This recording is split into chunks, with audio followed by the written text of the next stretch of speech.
buenas tardes a todos. Les damos, señores, como siempre, la más cordial bienvenida a la Escuela Emocional de todas las tardes.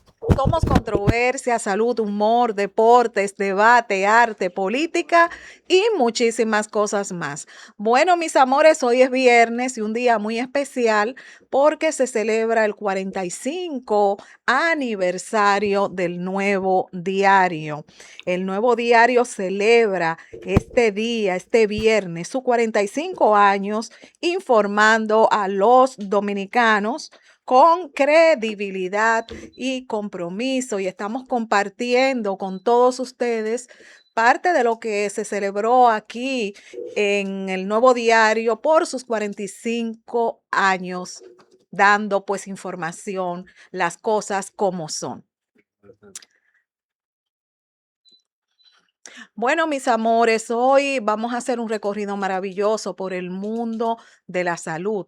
Tenemos un mix de temas muy interesantes relacionados al fallo renal crónico, incidencia, prevalencia, tratamiento y muchos puntos relacionados a este mundo de la parte relacionado a lo renal. Y para tratar este tema tan interesante, tenemos el día de hoy un invitado muy especial para nosotros. Nos referimos al doctor Juan José Pérez Díaz. Él es abogado, nefrólogo, internista, también tiene un máster en Derecho Penal, en Derecho Procesal Penal. El doctor es un todólogo y aquí hoy pues vamos a compartir con él en este mundo tan interesante relacionado a la salud. Buenas tardes, doctor, ¿cómo está usted? Bienvenido a su casa. Hola, hola, buenas tardes, ¿cómo te sientes? Muy bien, Muy gracias a agradecido Dios. siempre por la invitación tan gentil que tú me haces a tu programa, tan escuchado. Ahora enterándome que tenía tanto tiempo tú aquí y de verdad que me sorprende. Tener 8 años aquí es realmente crear un espacio de muchos años, no es tan fácil. Por vía de consecuencia, realmente de una manera muy exhaustiva, yo te felicito, de verdad que sí. Bueno, muchas gracias, doctor. Doctor, el día de hoy usted va a hacer con nosotros un recorrido maravilloso por el mundo de la salud. Sabemos realmente que hay muchas inquietudes y es importante pues este tema porque usted de una forma u otra va a servir para derribar muchos mitos y tabúes relacionados a este tema. La primera pregunta que me surge es la siguiente. ¿Cuándo se complica un paciente que llega pues ya a un nivel de fallo renal?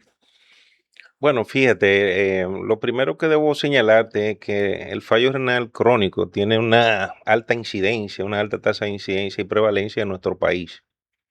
Si tomamos en cuenta que una gran parte de la población o es hipertensa o es diabética, ¿m?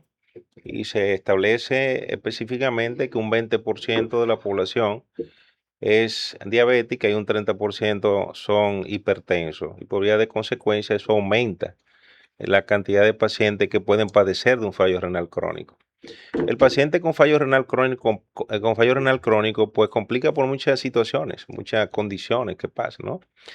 Pero también debemos diferenciar lo que es el paciente ya en fallo renal crónico terminal, que requiere ya tratamiento de diálisis ya con otras condiciones que lo agravan, y el paciente de prediálisis, que todavía es un paciente que se le da seguimiento antes de entrar al procedimiento de diálisis. Pero obviamente dentro de ese mismo contexto hay muchas complicaciones que son propias del paciente que ya empieza con un fallo renal crónico en etapa más o menos, digamos que mediana o avanzada. Tú puedes tener un paciente que te hace lo que se conoce con el nombre de un síndrome nefrótico, o perdón, un síndrome urémico. El paciente eleva los tóxicos y por vía de consecuencia, entonces te hace múltiples complicaciones. Básicamente, todas esas complicaciones son debidas al cúmulo de una gran cantidad de sustancias que se van acumulando en el organismo. Cabe señalar que algunas de las funciones del riñón, o sea, son funciones muy vitales, muy importantes. No solamente la producción de una cantidad de orina considerable que se elimina en el día, lo que se llama la diuresis, sino que por demás hay otras funciones que el riñón establece o que se lleva a cabo por el riñón. Si tú tienes un paciente que hace hipertensión arterial, pero la presión arterial tiene que ver mucho con el riñón. Si el riñón tiene algunos mecanismos que contribuyen a regular la presión arterial. Y hablamos del sistema, por ejemplo, renina, angiotensina, aldosterona. Es un sistema muy especial, sin entrar en mucho detalle para que las personas puedan entender. Es una sustancia que se dispara y produce una regulación de la tensión arterial. Si puede subirla, como puede bajarla, dependiendo de algunas condiciones propias del riñón. Esas condiciones como son la homeostasis, es decir, el riñón tiene esa capacidad de hacer control de lo que tomamos, de la cantidad de agua que tomamos, así la cantidad de sal hace que el riñón regule esa sustancia. Para ponerte un ejemplo, yo me puedo tomar una gran cantidad de agua, pero si esa cantidad de agua el cuerpo utiliza lo necesario y el Ujú. riñón pues se encarga de eliminar el exceso. Ok. Son por esas razones que muchas veces tú tienes la orina, que muchas veces puede ser muy diluida, como puede ser muy concentrada. Sí. Eso implica el hecho de que el riñón está regulando la cantidad de solutos, como también regula la cantidad de agua. Ujú. Fíjate la importancia que tiene. Entonces, esa es una de las funciones del riñón. Pero no solamente la excreción del exceso de agua, sino que controla la sal, el sodio. ¿Me voy a entender? No solamente eso, sino que hay otras funciones biológicas del riñón que son muy importantes. Una de esas funciones, por ejemplo, es la producción de la 1,25 de hidroxivitamina D3. ¿Qué es eso? Es una sustancia que trabaja en el metabolismo del calcio y eso ayuda a mantener huesos sanos. No es inusual que en algún momento estemos, un paciente renal crónico esté viendo a otro especialista, por ejemplo, en este caso, con una condición ósea o de hueso, cuando realmente podría ser una condición renal avanzada. No es infrecuente. Si tú tienes un paciente que lo está viendo el ortopeda porque hizo una fractura espontánea, de buena primera tú le mandas a hacer algunos laboratorios para estimar las razones de por qué está pasando la condición, entonces tú ahí te das cuenta que realmente el paciente lo que tiene es un fallo renal. Pasa con el caso de la anemia. Importante el asunto de la anemia, Sí. porque hay una anemia muy particular que es la anemia del paciente en fallo renal crónico. La anemia del paciente en fallo renal crónico, que le llamamos anemia normocítica normocrómica, implica ese hecho que es un glóbulo normal Ujú. en tamaño y un glóbulo normal en cantidad, ¿verdad? Pero bajo en hemoglobina porque el riñón no produce la eritropoyetina, que es una sustancia que trabaja en la eritropoyesis. Sí. La eritropoyesis es la producción de glóbulos rojos. Sí. Por vía de consecuencia, si no hay eritropoyetina, pues tampoco se puede producir glóbulos rojos a partir de la médula del hueso, que es donde se encuentra la producción de glóbulos rojos. Y estos pacientes con frecuencia te hacen anemia. Wow. Fíjate cuántas cosas, Están pues, relacionadas. exacto, están relacionadas con riñón. Es por esa razón, cuando el riñón daña importantemente, el paciente hace todas estas condiciones. Acumula ese tipo, esa cantidad de sustancias, o sea, sustancias que son lesivas al organismo, como son la urea y la creatinina, que son producto del metabolismo de las proteínas. Entonces se van acumulando. Ujú. Y cuando se acumulan, pues producen una serie de sintomatologías que se conocen con el nombre de síndrome urémico. Oh. ¿Por qué? Porque depende de básicamente no tanto creatinina, sino la elevación de la urea y otras moléculas de mediano peso o de peso molecular mediano, Sí. que no son cuantificables por los métodos habituales de laboratorio en el país. Con todo lo que te explico, pues básicamente es lo que ocurre con estos pacientes y hacen complicaciones diversas. En realidad, cabe mencionar que tiene importancia la detección temprana de esta condición, porque precisamente al entenderse que no es una condición que tiene, no hay una panacea para esta condición, sino sencillamente que hay una serie de tratamientos que lo que buscan es paliar la condición. Me doy a entender, si no tenemos una pastilla que tú dices, tómate esta pastilla y ya podemos resolver el problema. Por vía de consecuencia, la prevención tiene una importancia capital. Creo que es lo más importante, valorar a tiempo, ¿no? Ujú. Un paciente que ya cursa con una condición de esa naturaleza, darle seguimiento. Sí, doctor, ¿por qué algunas personas se hinchan? Bien, una pregunta muy importante.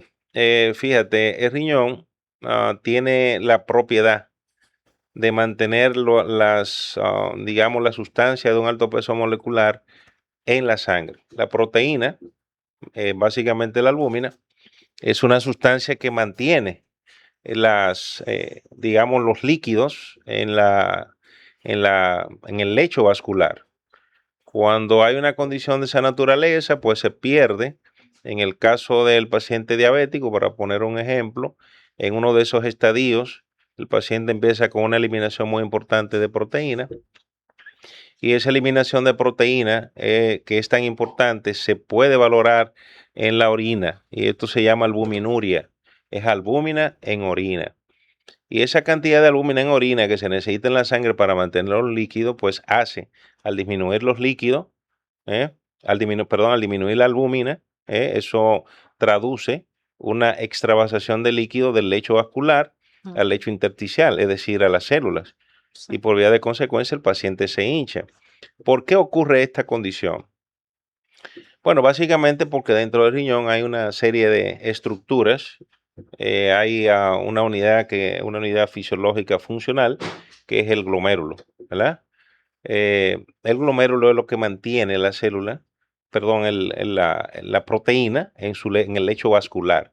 Cuando se elimina mucha proteína, pues entonces baja en sangre y hay una extravasación de líquido muy importante que se traduce en edema. El signo clínico cardinal es que el paciente hace una hinchazón importante que se dice que es un edema blando. ¿Mm? Eso ocurre muchas veces en lo que se conoce con el nombre de síndrome nefrótico también, que puede ser causado por la misma diabetes. Al final el paciente te hace una importante extravasación de proteína en la orina y el paciente pues al disminuir la orina, entonces al disminuir la proteína, pues eleva la producción consume mucho más otros elementos que son para nutrir el cuerpo, utiliza las grasas, entonces aumenta también, el paciente hace una hiperlipidemia, que es una elevación del colesterol en la sangre y de los triglicéridos. Sí. Y consecuentemente sobre esa condición pues hace algunos fenómenos trombóticos, tromboembólicos, Ujú. que eso es importante conocer esta condición. Pero doctor, observamos a veces a aquellas personas que ya están en una etapa terminal, falleciendo, algo así, que se hinchan mucho. ¿Por qué? Bueno, resulta que la hinchazón o el edema no Sí. solamente es por riñón, o sea, que hay otros órganos que se afectan y entonces el paciente hace hinchazón o edema, edema que puede ser un anasarca, edema generalizado, o que puede ser un edema localizado. Entonces, estos pacientes, al bajar la proteína por esa condición, en el caso de riñón, pero también hay pacientes que tienen condiciones hepáticas Ok. con una condición parecida al riñón, con la única diferencia de que el hígado metaboliza una gran cantidad de proteínas, básicamente la albúmina, Sí. pero en el caso de que haya una hepatopatía crónica o una condición hepática, deja de producirse, no es que se elimina, pero ahí deja de producirse la misma condición, pero con esa diferencia. Otro paciente que te puede hacer hinchazón son un paciente cardiópata. El paciente cardiópata es aquel paciente que tiene una condición cardíaca importante.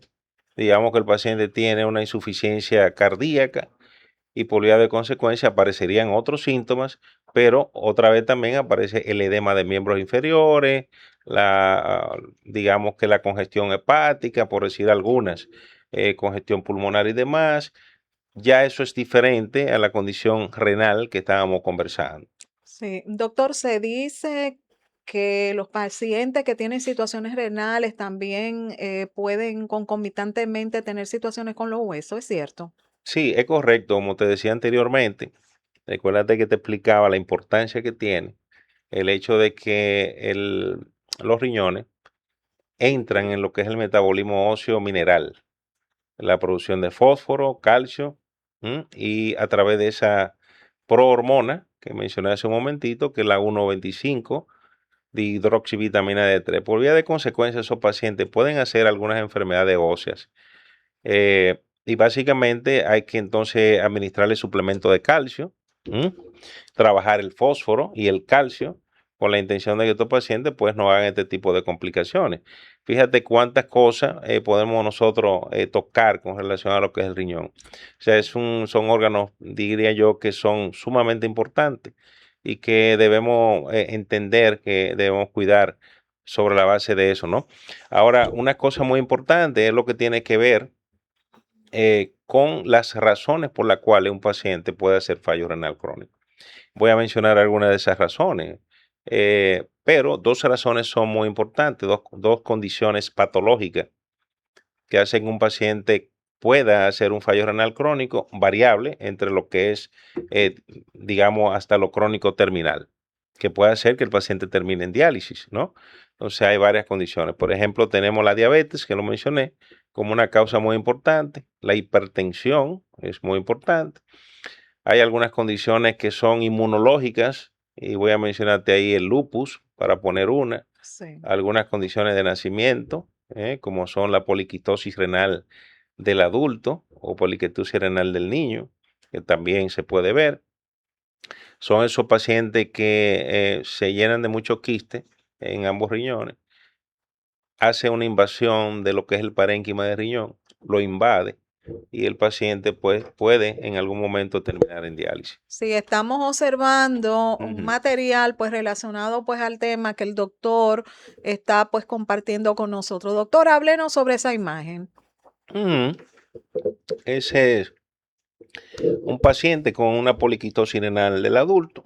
Fíjate cómo se pueden observar ambos riñones que están invadidos por numerosos quistes. Wow. Pasa que con el tiempo esos pacientes pues terminan haciendo fallo renal crónico. En etapas iniciales el paciente puede hacer como complicación de ello.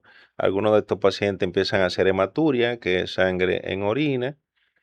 Otras veces el paciente, eso cuando rompe uno de esos quistes, hay que valorar la posibilidad de que esos pacientes también hacen litiasis renal. La litiasis renal es piedra en los riñones, como Sí, comúnmente las se piedras. conoce. 1% de esos pacientes que hacen poliquistosis renal pueden hacer por demás, digamos que aneurismas cerebrales, un 1 a 2%. Son pacientes que tú tienes que hacerle una tomografía craneal o de cráneo preventiva. En este caso, por ejemplo, ahí tuve un solo riñón, Que está con situaciones. ahí es un riñón multiquístico, no están ambos, entonces es una multiquistosis renal. Sí. Lo que quiero decir en ese orden es que eso entra de lo que, estas condiciones entran dentro de lo que es la enfermedad de quísticas del riñón. Las enfermedades quísticas del riñón son importantes. Obviamente es una razón para caer en procedimientos de hemodiálisis, Sí. pero ciertamente solamente entran en ese proceso un 5% de pacientes que están en diálisis, pues cursan con una poliquitosis renal del adulto. Me surge una pregunta, doctor, Ujú. y disculpe. ¿En qué casos específicos ustedes toman en cuenta para pues quitar un riñón a alguien y dejarle otro? Porque sabemos que hay personas que viven solamente con un riñón. Sí, y es ¿Cuándo se correcto. llega a esa situación? Bueno, hay algunas condiciones que pueden, desde lo traumático, paciente que hace un trauma importante tiene que hacerle una nefrectomía, o sea, digamos, extirpar el riñón. Tú tienes un paciente Sí. que va a trasplante de riñón y el donante se le extirpa un riñón para el receptor. Eso para poner ejemplo en términos patológicos o que hayan condiciones patológicas. Por ejemplo, ahí tenemos la poliquistosis de un solo riñón, una Sí. multiquistosis renal. Pero también tú puedes tener un paciente que haga un cálculo importante y por vía de consecuencia el Sí. paciente se complique. El riñón, tú le haces una gamografía renal y ves que no hay función en el riñón y no tiene sentido, pues más bien lo que puede complicarse en el tiempo y eso es otra razón para extirpar un riñón. Pero la pregunta que me surge es la siguiente, doctor. eh, la calidad de vida, ¿cómo vive una persona con un solo riñón? No, es que afortunadamente, y debo decirlo, Dios no ha dotado de 2 riñones, afortunadamente. Entonces, el hecho de que solamente tengamos uno no implica el hecho de que vayamos a tener ningún tipo de inconveniente. Ujú. Ciertamente, es un paciente que debe De cuidarse. establecérsele un seguimiento. No es lo mismo un paciente diabético con 2 riñones que un paciente diabético con uno solo, para poner un ejemplo, Porque no es lo mismo. porque implica mayor complicación. Que comprende, no es lo mismo un paciente que te hace una litiasis renal, complica con la litiasis en un riñón y tú le extirpas, el otro riñón puede funcionar. Hay una diferencia en eso. ¿Te Ujú. das cuenta?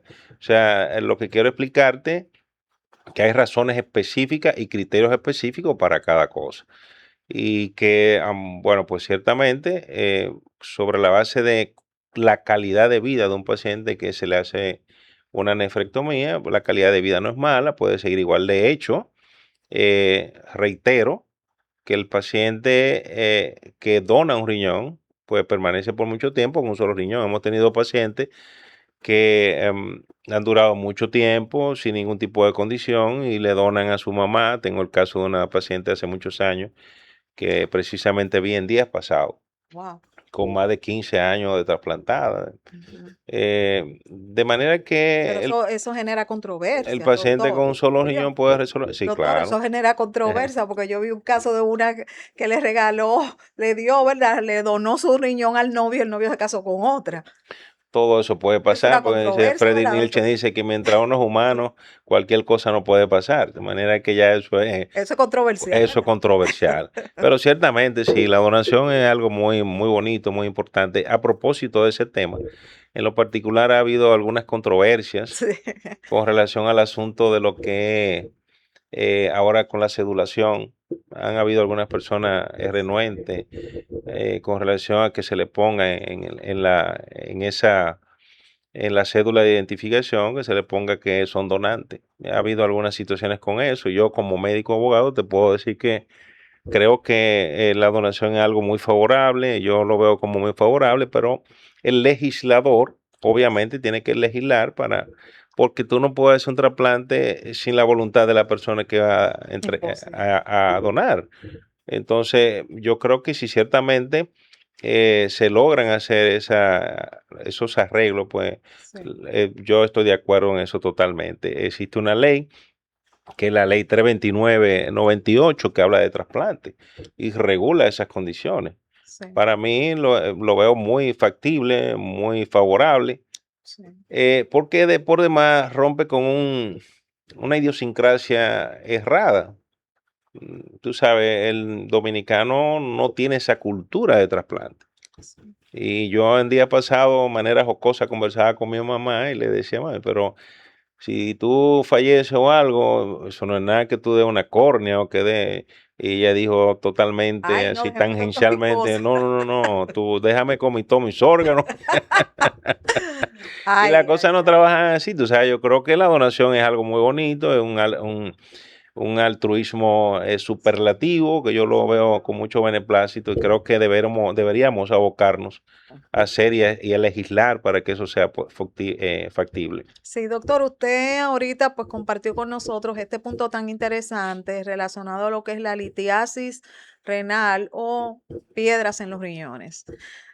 ¿Qué usted opina acerca de esos remedios caseros, pues que escuchamos por todos los lados? Porque usted sabe que aquí en RD la gente pues es especialista en recetar y también en autorrecetarse, porque tenemos que decirlo así responsablemente. ¿Qué usted opina de esos té que hacen, de esas botellas y todo esto? No solamente en ese caso específico de litiasis renal, sino en cualquier tipo de situación relacionada a los riñones. No solamente en el contexto renal, ¿eh? Eh, Afortunadamente o desafortunadamente, yo diría, nosotros aquí o somos abogados, Ya o lo hay un sé. amigo que es abogado y te dice, o hay un amigo que es médico y te dice, hay muchos especialistas en la calle, ahora mismo tenemos a Doctor Google, como yo le llamo, A doctor Google. tenemos a Doctor ChatGPT, y la gente se orienta por ahí ya más fácil. Yo ahora mismo acostumbro a decirle a los pacientes eso, mira, cualquier cosa y cualquier duda, valora eso que te estoy diciendo porque existen medios para eso. Sí. Pero yéndonos y enfocándonos sobre la base de esa pregunta tuya, sí, ciertamente la idiosincrasia de nuestro pueblo es así y tenemos que trabajar con ella. He visto muchos pacientes que tú te sientas y le dices, tú tienes un fallo renal crónico, claro, obviamente tienes que saber manejarte en ese sentido, porque es una noticia que impacta. Nadie le gustaría que le digan esto, tienes que convertirte medio en psicólogo o sociólogo a la vez. Pero el paciente tiene varias determinaciones cuando tú le dices algo, le establece un diagnóstico de esa naturaleza. Entonces ellos dicen, bueno, yo no creo lo que el doctor dice, yo voy a decidirme por hacer un tratamiento Alternativo. alternativo, entonces van donde un curandero, lo he tenido. Ay, He sí. tenido pacientes que van a un curandero, le dan remedio de esa naturaleza. Em, Otros pacientes sencillamente pues deciden irse a la casa y optan por no hacer el tratamiento. Son muchos los que llegan luego con una condición agravada, que en lo cual ya tú no puedes hacer muchas cosas, porque entonces tienes que colocarle una vía de acceso Ujú. para poder hacerle una diálisis, porque el paciente entró en un edema de pulmón, básicamente porque se dejó, se descuidó y decidió no hacer el procedimiento. Porque para hacer el procedimiento tú tienes que preparar el paciente. Un acceso vascular, que es una fístula que se hace para que el paciente pueda posteriormente dializarse por ahí. Eh, y yo pienso que hay que tener mucha psicología para poder establecer y explicarle al paciente sobre la base de eso.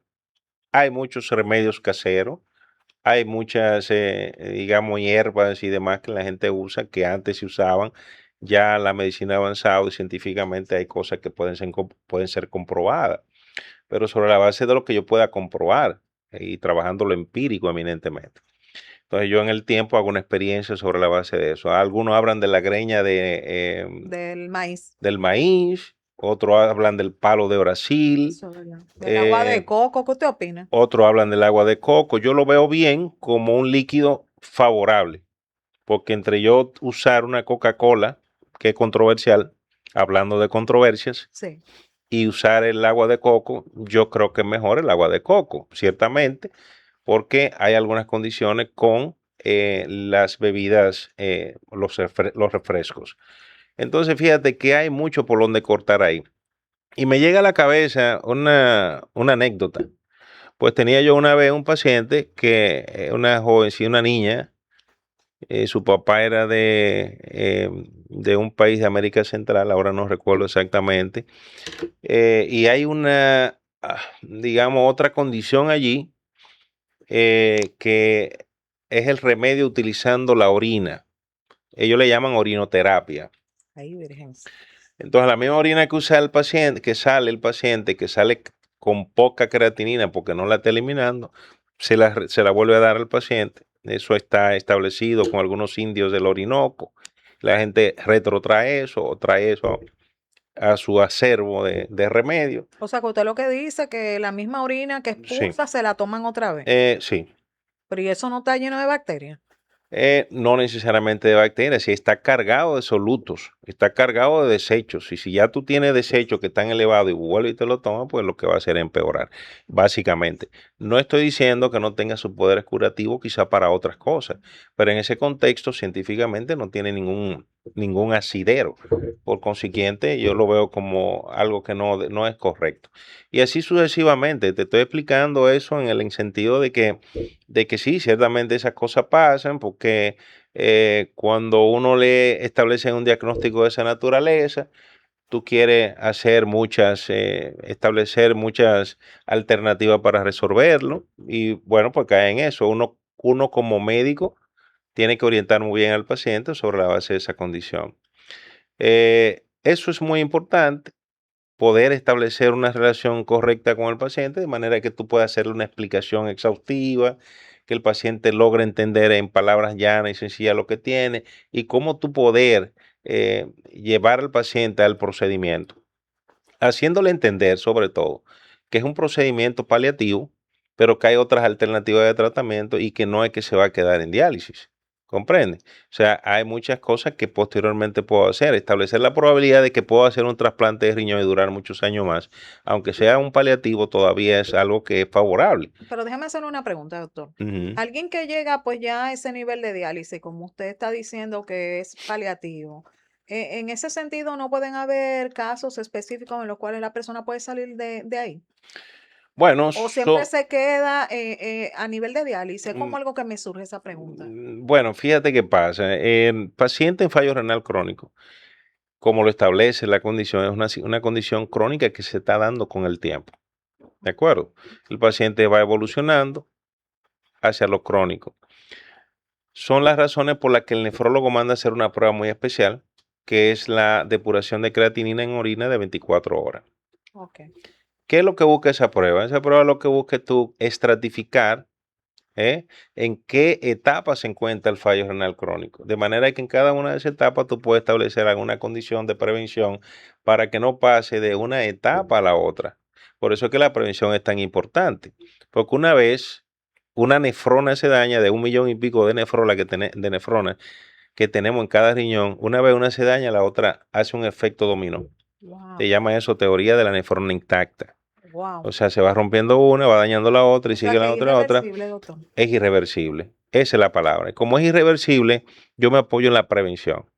¿De acuerdo? Evitar Para evitar, caer ahí. exactamente. Hay algo que tú habías mencionado con relación a la que iba a tocarlo, aprovecho para retrotraerlo, es el tema de los medicamentos. Sí.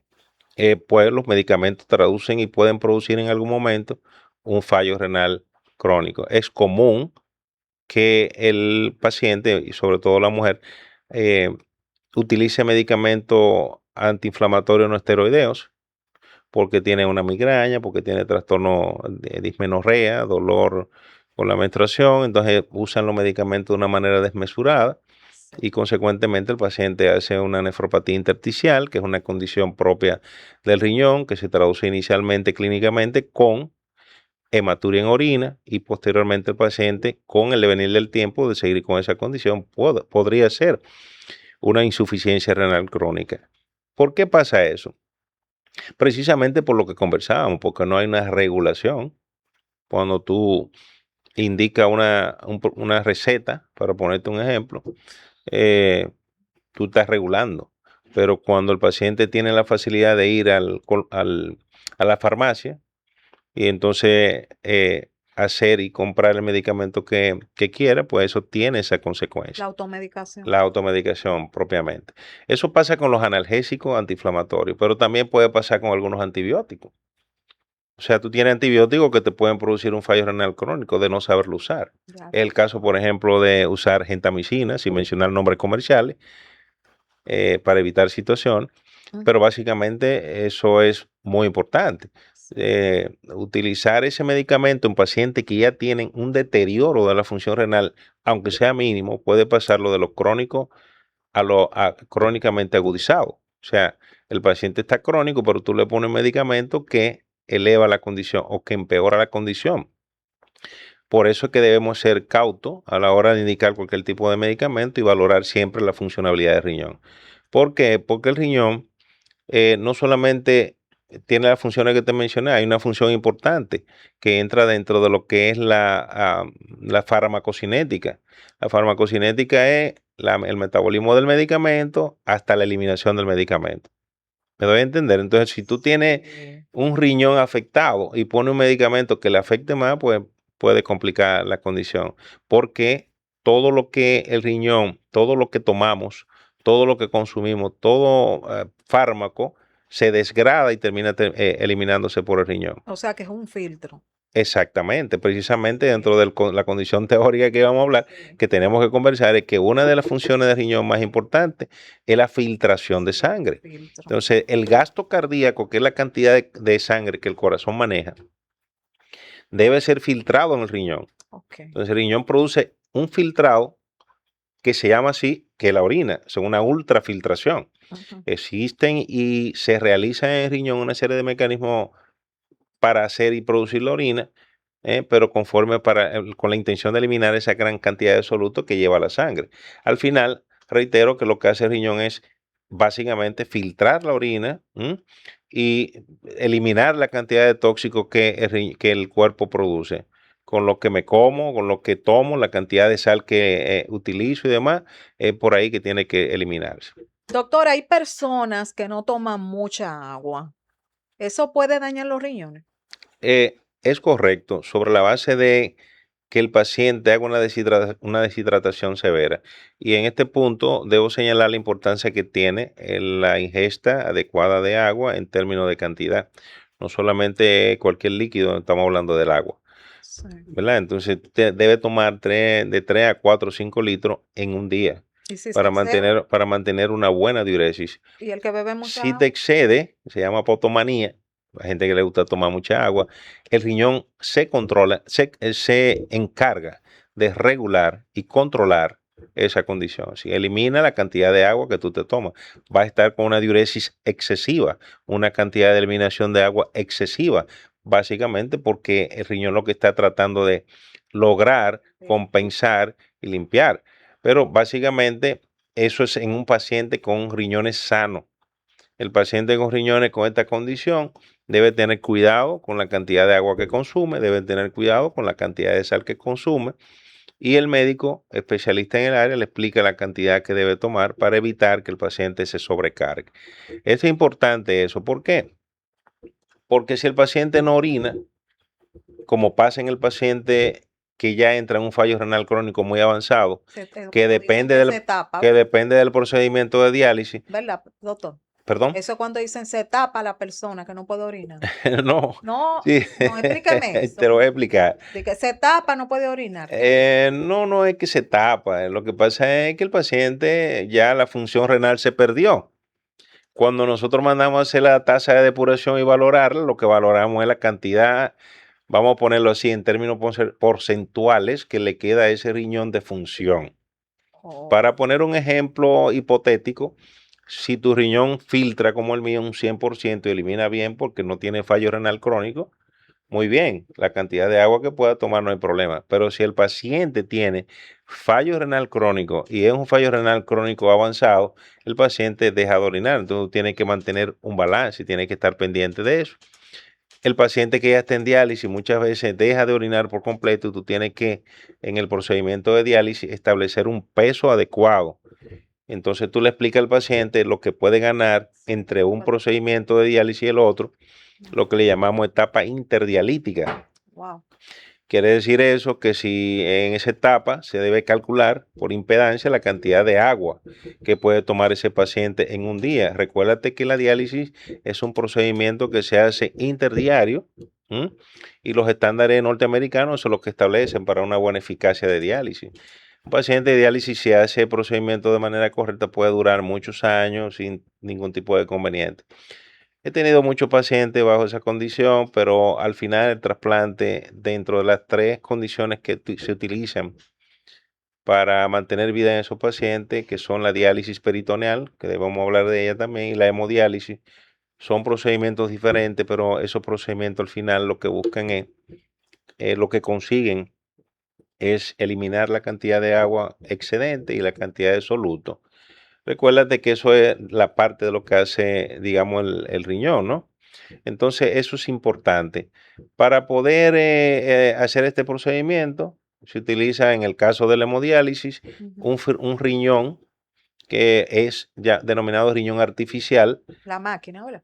Bueno, la máquina es, digamos que parte del sistema que de manera extracorpórea saca la sangre y la manda a a ese riñón artificial o hemodializador para poder llevar a cabo el procedimiento de hemodiálisis.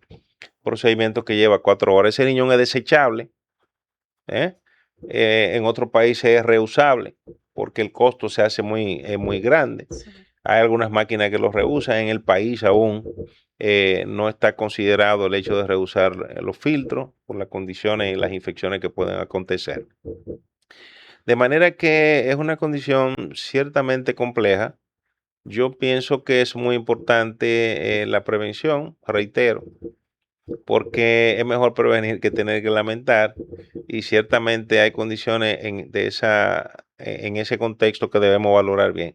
Para poder establecer un diagnóstico, es importante saber esto. ¿Cómo nosotros nos damos cuenta que un paciente tiene fallo renal crónico? Sí, ¿cómo? Bueno, a veces tú tienes el paciente que empieza con el tema de que se hincha. Lo primero que tenemos que tener claro es la historia clínica cuando el paciente llega con una condición de esa naturaleza. Debo decirte que a veces pasa desapercibida. Yo digo que se habla de un enemigo silencioso, pero ese también es otro enemigo silencioso. La hipertensión le llaman enemigo silencioso por los eventos cardiovasculares que puede hacer un paciente.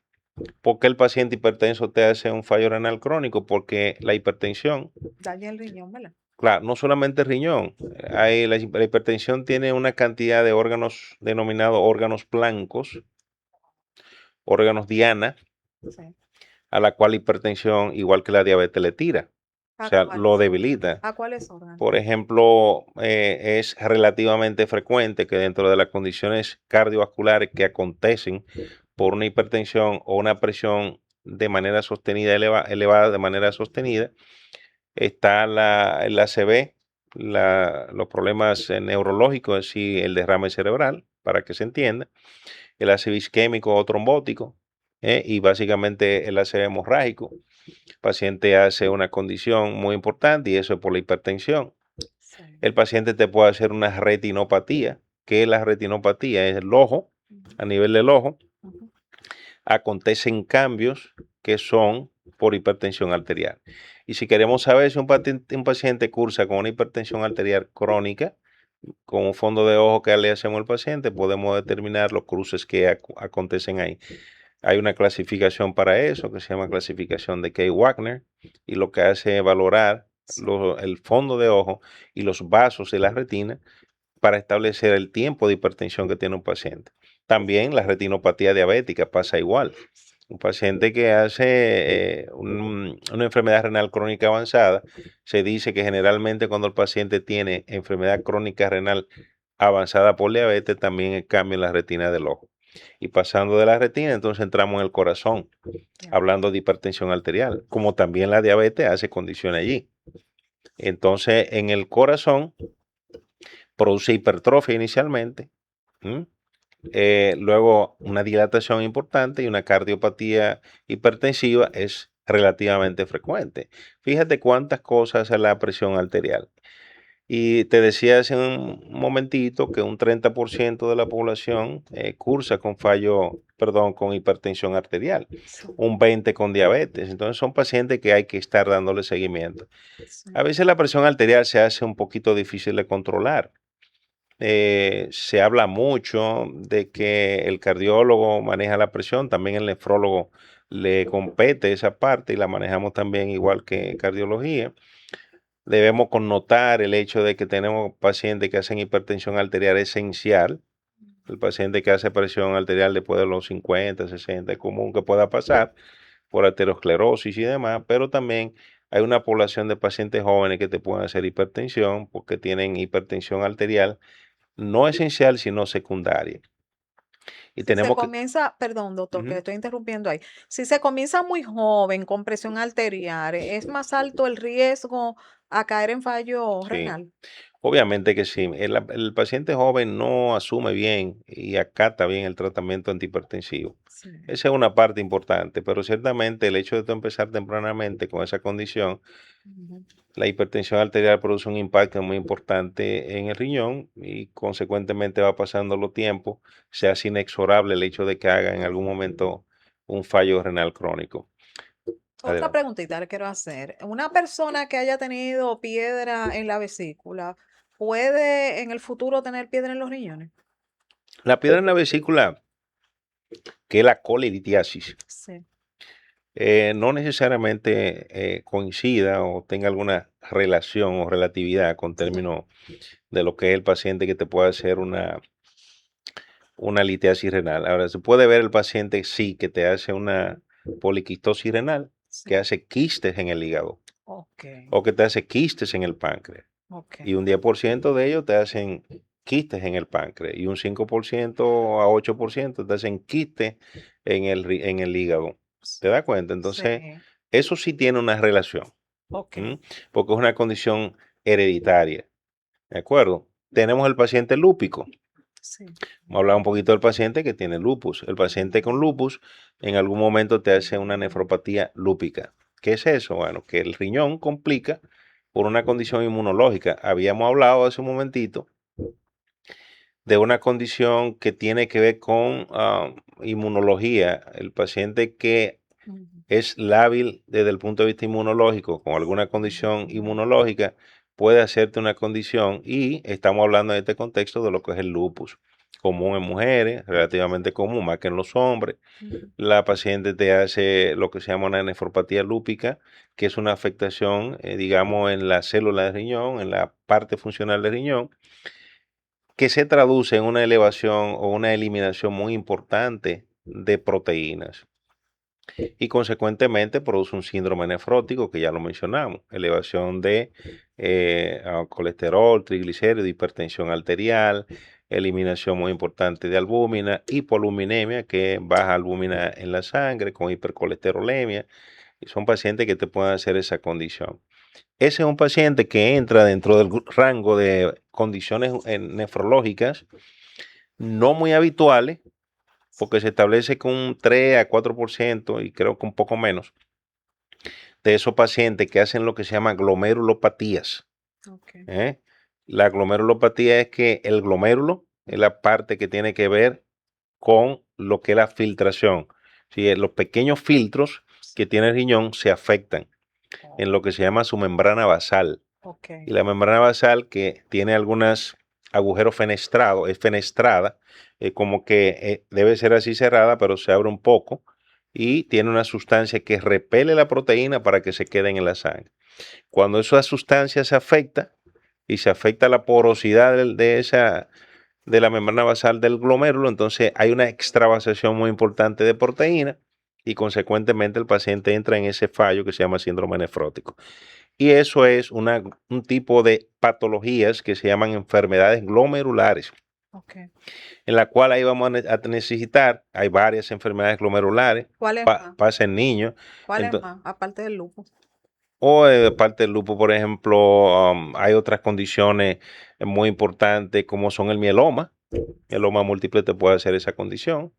En una situación que se llama riñón de mieloma, el paciente hace una proteinuria importante y puede terminar en fallo renal crónico. Y los que tienen cáncer, ¿qué ocurre ahí cuando están siendo sometidos a quimio, radio? De una forma u otra, eso puede incidir o afectar la parte renal. Sí, ciertamente sí, porque hay medicamentos que se utilizan en el procedimiento, en este tipo de tratamiento para el cáncer, que sí pueden producir fallo renal crónico. De hecho, recuerdo una paciente, mientras estuve en la Fuerza Aérea Dominicana, pues fui médico allí, nefrólogo, Sí. encargado del departamento, que le hicieron muchas radio también y produjo una obstrucción de los dos uréteres, hizo una neuropatía obstructiva porque hizo un adosamiento de los uréteres y la paciente terminó en procedimiento de diálisis. Posteriormente se le puso un catéter doble J, que es un catéter que se utiliza para producir derivar la orina y el paciente mejoró. La típica uropatía obstructiva, pero ya por una condición que la favoreció, que es el caso de la radioterapia. Se adosaron los uréteres, el paciente no pudo orinar y terminó afectando los riñones. Debo mencionar una cosa muy importante, una diferenciación que debemos de hacer entre lo que es el fallo renal crónico y el fallo renal agudo. El fallo renal crónico es una condición de tiempo que se viene evaluando y valorando en el tiempo. Una afectación que ha ido produciéndose en el tiempo, conforme tenemos un historial de que viene en esa condición. Tú tienes un paciente que tiene una creatinina que es normal hasta 1.5 o 1.0 y se eleva a 2, a 3 y va elevándose secuencialmente, de manera que ese paciente, pues, si cursa con la historia de hipertensión arterial o diabetes, estamos valorando la probabilidad de un paciente ya con un cierto grado de cronicidad en el cual tú puedes darle un seguimiento. Ahora, el paciente agudo es un paciente con menos tiempo, sin historia de ninguna de esas condiciones, que hace un fallo renal agudo por una condición específica que lo lleva al fallo renal agudo. Y una condición específica, para ponerte un ejemplo, es un paciente que hace una deshidratación muy importante, se deshidrata, ¿eh? Y entonces esa deshidratación, porque baja el flujo plasmático renal y efectivo para que el riñón pueda ejercer su función, entonces eleva la creatinina. Y es un fallo renal agudo. ¿Qué de bueno tiene el fallo renal agudo en ese contexto? Y es que si tú corriges la causa, el paciente baja la creatinina, es posible que en algún momento tú puedas tener que dializar al paciente por Sí, las condiciones que puedan darse, pero al final puede salir del tema, o sea, de la condición, si corrige la causa que le ha estado ya produciendo. te entiendo. Cabe mencionar que hay tres causas importantes en el fallo renal agudo. La deshidratación es una extravasación importante de líquido porque baja el flujo plasmático renal, pero tú tienes un paciente que te hace una obstrucción, como lo acabo de mencionar ahora mismo, Ujú. una obstrucción que puede ser por una litiasis renal, en el caso del cálculo que te Lo mencioné, cálculo. o tú tienes una condición exógena que produce obstrucción. Exógena es el caso de un paciente que tiene una hipertrofia prostática muy importante, que se ve, se complica. Ok. Un paciente hipertenso que ya viene con una elevación secular, digamos breve, poca en el tiempo, y se va levantando, se va subiendo la creatina, pero además tiene una obstrucción importante, se complica. Si mejora la obstrucción, puede mejorar, pero si ya venía con fallo renal crónico, es posible que la creatina baje un nivel porque se produjo una desobstrucción importante. Pero hay un paciente de seguimiento. Una pregunta muy frecuente es la diferencia entre urología y nefrología. Y te pregunta, pero ¿qué es lo que es el nefrólogo y qué es lo que hace el urólogo? El urólogo se encarga de una parte quirúrgica de esta especialidad. Digamos que el paciente tiene una hipertrofia prostática, como acabo de mencionar, o tiene un cáncer de próstata. Ok. Eso es, digamos, Interesa jurisdicción, urología. sí, pertinencia del urólogo. Ahora, el paciente tiene un fallo renal crónico, Nefro. que por hipertensión o por diabetes ya compete al nefrólogo valorar ese paciente. Algo importante en términos de prevención y de pesquisaje del fallo renal crónico es valorar si el paciente tiene algunas condiciones que tú puedes valorar en términos, digamos, iniciales, si el paciente cursa con un fallo renal crónico incipiente. Ujú. Tiene un paciente que es diabético, tú sabes que es diabético y tiene una cruz o menos de una cruz o tiene microalbuminuria, Sí. que es albúmina en cantidades muy pequeñas. Eso establece un estadiaje del fallo renal crónico por diabetes, lo que se llama la nefropatía diabética. Ok. Entonces el paciente te hace microalbuminuria.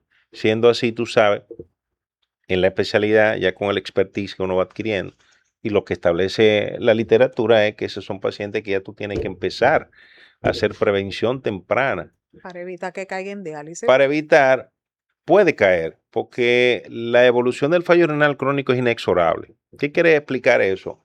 Que independientemente de que a veces tú hagas los procedimientos que tienes que hacer, el paciente puede progresar. ¿De acuerdo? Y como te decía anteriormente, eh, tienes que establecer medidas específicas para evitar la progresión al fallo renal crónico. No es curarlo, sino evitar la progresión. ¿Cómo evito la progresión? Algunas medidas. Por ejemplo, si el paciente es diabético, tengo que ser enérgico, exhaustivo, tengo que ser, digamos que tenaz en el manejo de la diabetes como la patología base que Sí. ha producido el problema. Pues Exactamente. tiene un paciente que tiene diabetes, tiene que controlar la diabetes para que el fallo renal no persista y no se complique. Sí, porque la elevación, ¿verdad? Le va dañando. Exacto. Si tú estás descontrolada, sigue dañando ese riñón. Esa es una condición para hacer prevención. Sí. Pero recuérdate que hace un momento te explicaba que el paciente en fallo renal crónico te hace anemia. Ay, ay, Y si te hace anemia, tiene que corregirla, porque si corrige la anemia, evita las condiciones cardiovasculares y por demás el paciente, el fallo renal crónico baja un poco, o sea, se mejora. doctor, lamentablemente tenemos que poner una segunda parte del tema porque usted tiene que tratar la parte relacionada a las Claro. infecciones de orina, no tiene que hablar aquí de cómo prevenir de manera general los diferentes tipos de situaciones que ocurren en ese tenor. Quedaron muchísimas preguntas también en Q relacionadas al tema. Así que formalmente usted tiene que venir a dar una segunda Tú parte sabes que el fallo renal de este tema. crónico tiene muchas aristas por donde Sí, cortar. Nos bastante. faltó hablar de síndrome nefrítico y Sí. hablar de las infecciones, otras condiciones que Sí, producen y fallo renal también crónico. ahí nos quedó Ujú, pendiente del material pues que se iba a poner en pantalla para que usted nos correcto. fuera dando las explicaciones correspondientes, porque sabemos de una Eh, forma u otra que esto sirve de una manera muy positiva de soporte a que nuestra audiencia pues pueda prevenirse y con esto pues evitar daños Tú mayores. sabes que en un tiempo decía el sátrapa Trujillo Sí, una frase que se acuñó en el tiempo y él decía que había más tiempo, más días y más tiempo que longaniza. ya lo Así sabe. que viene el tiempo para que nosotros podamos establecer. Así mismo, doctor, redes sociales, números de contacto. Sí, nosotros estamos en el Centro Médico Gascue, CIA Renal, Centro Médico Gascue, eh, los centros donde nos desenvolvemos, en la Clínica Independencia Norte también, Ok. y estamos en el 849-354-5330, con mucho gusto para servirle. Muchísimas gracias, Gracias a ti, doctor, ¿eh? por compartir con nosotros sus conocimientos sobre estos temas tan importantes. Bueno, mis amores, hemos llegado al final de todo, pues una semana correspondiente a estar pues tratando con ustedes temas generales, sensibles, controversiales. Les deseo a cada uno de ustedes de todo corazón que pasen un feliz fin de semana y que recuerden que el próximo lunes a partir de las 2:30 de la tarde tienen una cita con la Escuela Emocional de todas las tardes. Soy Crismelis Brito Padilla, su doctora controversia. Nos vemos el lunes, mis amores. Bye.